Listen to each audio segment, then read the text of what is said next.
2026학년도 대학 수학능력시험 채점 결과가 발표됐습니다. 전반적으로 지난해보다 체감 난도가 올라간 것으로 나타났는데요. 특히 영어는 절대평가가 도입된 이후 처음으로 1등급 비율이 3%대로 떨어지며 역대 최저를 기록했습니다. 먼저 영상 보고 오겠습니다.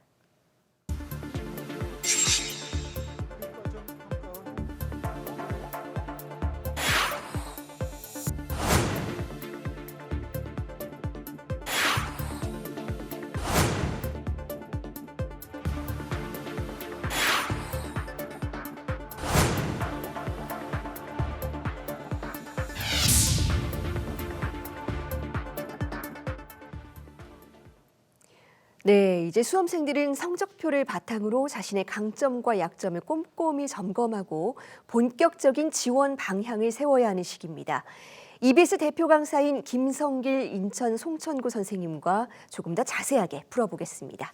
선생님 어서 오세요. 네, 안녕하세요. 네, 채점 결과를 살펴봤더니 만만치는 않았던 시험인 것 같아요. 일단 전반적인 채점 결과 어떻게 보셨습니까? 네, 이번 수능은 한마디로 말하면 좀 어려웠던 그런 수능이었던 것 같습니다. 올해 수능 응시자를 보면 49만 3,896명으로 작년보다 3만 명이 늘었는데 재학생이 33만 3,102명, 그러니까 작년보다 3만 명 정도가 늘었기 때문에 전체적으로 늘은 것으로 보입니다.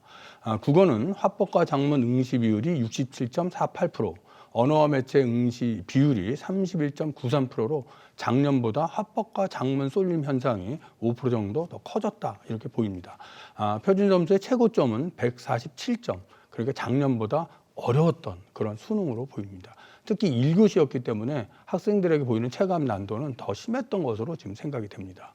수학은 확률과 통계 응시 비율이 53.52%, 작년보다 10% 정도 상승을 했습니다. 이것은 이제 내년에도 이렇게 상승하지 않을까 이렇게 전망이 되고요.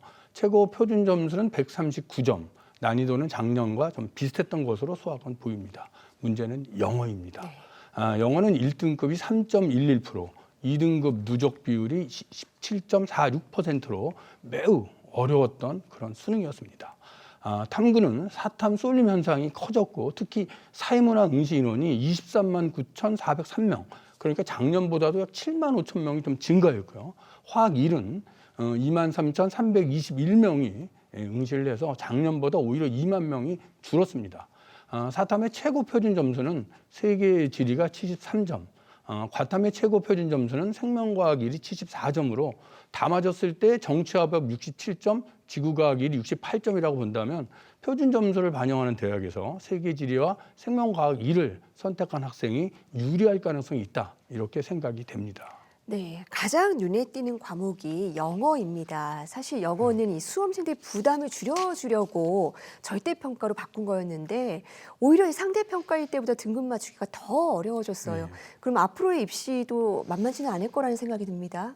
어떻게 보십니까? 그렇습니다. 영어는 절대평가 실시 이후에 가장 어려웠던 그런 수능이었습니다. 네. 작년에 1등급이 6.22%, 2등급 누적이 22.57%였는데 금년에는 1등급이 3.12%, 그러니까 반토막이란 것이고요.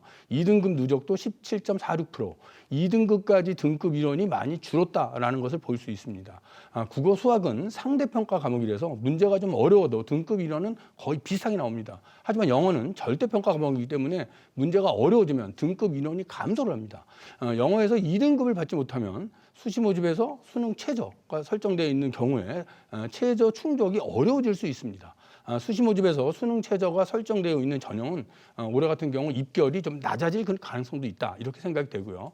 이번 수시 모집에서 수능 최저 등급을 충족한 학생이라면 미등록 충족 기간이 끝날 때까지 좀 희망을 가지고 기다려셔야 될 것 같은 그런 생각이 듭니다.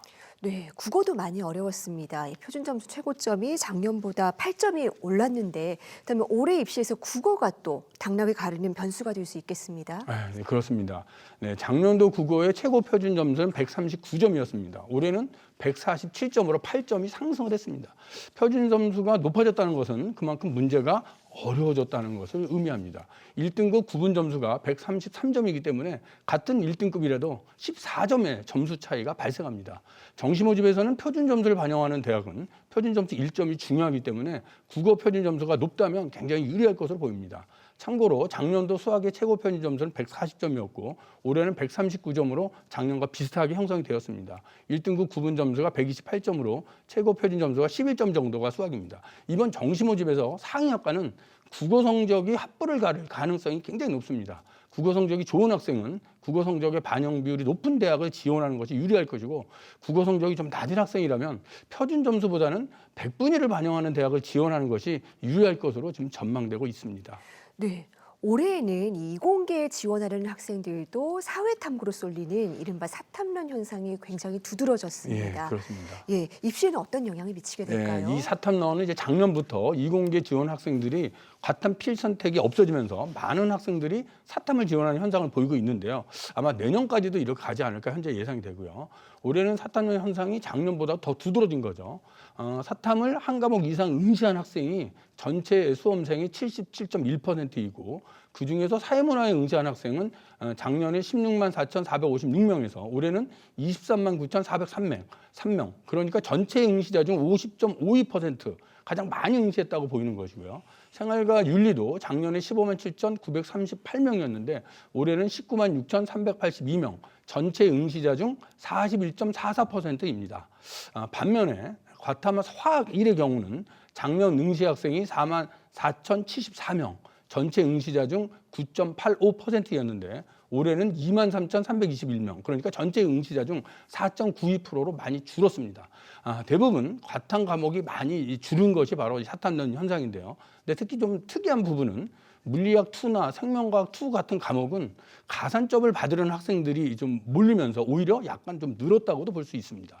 수시 모집에서는 등급이 필요하기 때문에 사회문화와 생활과 윤리를 잘 하는 학생은 이번 수능에서 좀 반사 이익을 볼 수가 있고 화학 2를 선택한 학생은 등급 따기가 좀 어려울 수도 있겠다 이렇게 생각이 됩니다. 또한 정시 모집에서는 과탐에 가중치를 주는 대학도 있고 또 메디컬 계통은 과탐 필선택인 대학도 많습니다. 정시 지원을 하는 학생들은 탐구 반영 영역 및 가산점, 가중치를 확인해야 된다. 이 점을 말씀드리고 싶습니다. 네. 이제 시험은 끝났고 수험생들은 내일 성적표를 받게 됩니다. 앞으로가 더 중요한 거죠. 본격적인 정시 모집 시작될 텐데 어떤 점에 주의하면 좋겠습니까? 예, 일단 수험생들은 자신의 점수로 지원 가능한 대학을 대략적으로만 좀 확인을 하셔야 됩니다. 원서는 쓰기에는 좀 시간이 있기 때문에 대충 확인을 하시고 수시 모집이 끝날 때까지는 기다려야 된다 이런 말씀을 드리고 싶습니다. 수시 모집에 지원한 학생들은 수시 모집 합격자 발표를 꼭 확인하셔야 되고 또 불합격이 되었다 하더라도 미등록 충원 합격 발표가 12월 23일 18시이기 때문에 그때까지는 합격 여부를 꼭 확인하셔야 됩니다. 수시에 합격하면 등록 여부에 관계없이 정시 지원이 제한되기 때문에 반드시 충원 합격까지 확인해야 된다 이런 말씀 드리고 싶고요. 또한 수능 시험을 망친 학생이라면 11월 21일까지 전문대학 2차 수시에 지원하는 그런 방법도 있습니다.